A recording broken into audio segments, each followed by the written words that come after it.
नेब अॻूणे सदर आसिफ ज़रदारी खिलाफ़ जाली बैंक अकाउंट केस बाबत थींदड़ समूरी जांच जा तफसील इस्लामाबाद हाई कोर्ट में जमा कराए छॾिया आहिनि। नेब जे deputy prosecutor general Muzaffar Abbasi Islamabad high court में आसिफ ज़रदारी खिलाफ़ केसनि जी जांच बाबत तफसील ऐं जांच रिपोर्ट जमा कराई।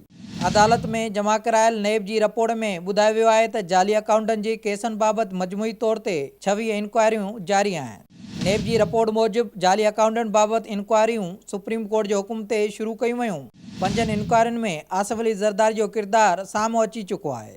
नेब रिपोर्ट में चयो वियो आहे त आसिफ ज़रदारी जा अञा ताईं रुगो हिक केस में गिरफ़्तारी वारंट जारी कया विया आहिनि। नेब रिपोर्ट में चयो वियो त अदालती हुकुम ते आसिफ ज़रदारी जे वकीलनि खे बि नेब रिपोर्ट जी अॻुवाट कापी ॾिनी वई आहे।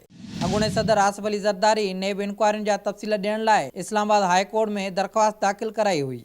अदालत 29 अप्रैल ते अॻूणे सदर आसिफ ज़रदारी जी दरख़्वास्त ते नेब खां समूरनि केसनि जा तफ़सील तलब कया हुआ।